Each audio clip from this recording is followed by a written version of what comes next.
Hello everyone.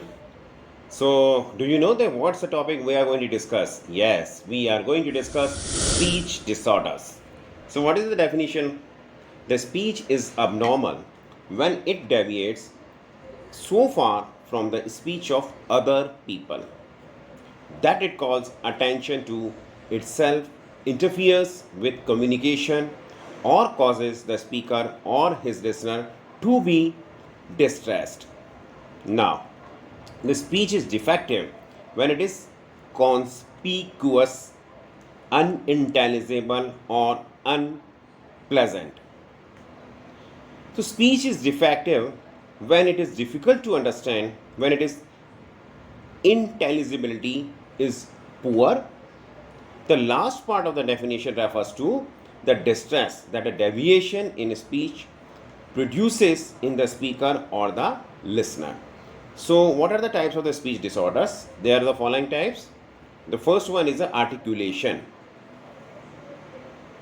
For error in speech in sound production or uses. Second is the fluency. For deviance in the flow of utterance. Next is voice. For abnormalities in the speech intensity and quality. Next, symbolization, that is language. For difficulties in encoding or decoding. Now, the types of the articulation, that is substitution, omission, distortion, and the addition. Like that, the fluency can be divided like that: stuttering, cluttering, tachylalia, that is rapid or swift. Now, now we'll talk about the voice. Voice may be, that is hoarseness, harshness, voice quality disorder, hypernasality, hyponasality, pitch disorder, high, high pitch, low pitch, mono pitch breaks, odd inflections, falsetto, diplophonia. The next is loudness disorder or the intensity disorders, that is aphonia, too weak or too loud. Next, cleft palate speech, cerebral palsied speech. Now we'll talk about the language disorder.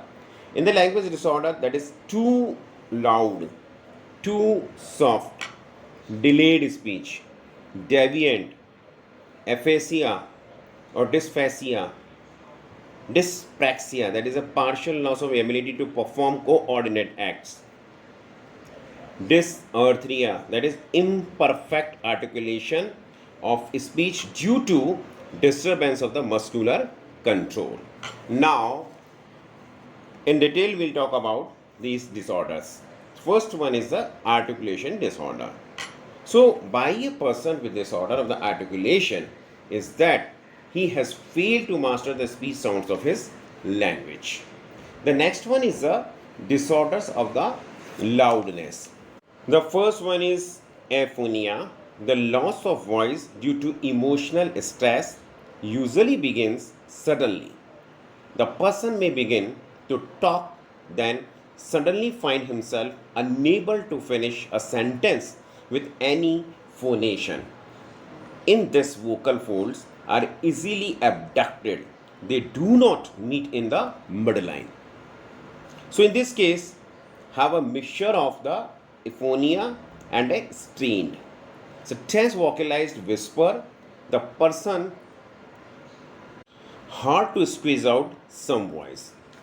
The next one is the too low or weak voice or phonestathermia, refers to the voice that is too little and too weak to carry the normal burdens of the communication. The next one is a too loud or excessive loudness or macrophonia. A person with cerebral palsy may emit bursts of the loud speech. Next, cleft palate speech. It affects speech in two major ways. The voice quality becomes deviant and the articulation is impaired. Next is pitch disorders. Now, we'll talk about the pitch disorder. The first one is the monopitch. these individuals of they substitute a change in the intensity for a pitch change, and this creates the impression of deviancy. The cause of monopitch are with emotional conflicts, lack of physical vitality. The next is pitch breaks. Majority of the pitch breaks that do occur are generally an octave in the extent in the most children. They occur involuntarily, very suddenly, and child seems to have little control over them. The next is falsetto. Usually, the upper and the unnatural range of a male voice produced by a different type of the laryngeal functioning. It involves a different way using the vocal folds, causes defense against pitch breaks, methods for preventing the hoarse or the husky voice.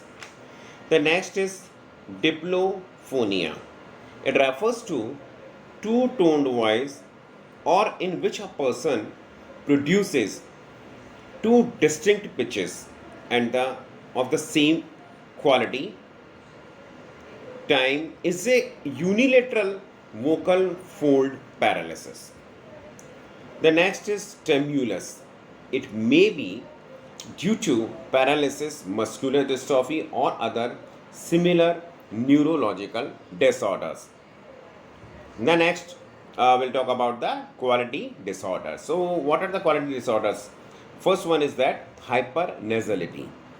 The nasal resonance occurs primarily because the back door to the nose fails to close sufficiently. Denasality. This is the voice of the head cold of the hay fever victim of the child with enlarged adenoids. The voice sounds are dulled and congested due to occlusion of the nasal passages. The next one is a breathy voice. Breathy voices are not whispered, but they are aspirate in the quality. Phonation is present. At other times, the constricted not in this. Sorry for the mistake. Now I'll read. The cause of the breathy voice may be either organic or the functional. The vocal cord may fail to join its strings at the midline for part of the length.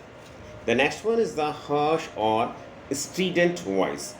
The basic characteristics of these voices is the presence of what is called the vocal fry, because it sounds like the sizzling in the frying pan. Now next is the hoarse. It is a combination of breathy and the harsh voice quality disorders. In this, we can hear the air wastage and also the straining vocal fry of the strident voice. So thank you very much for giving your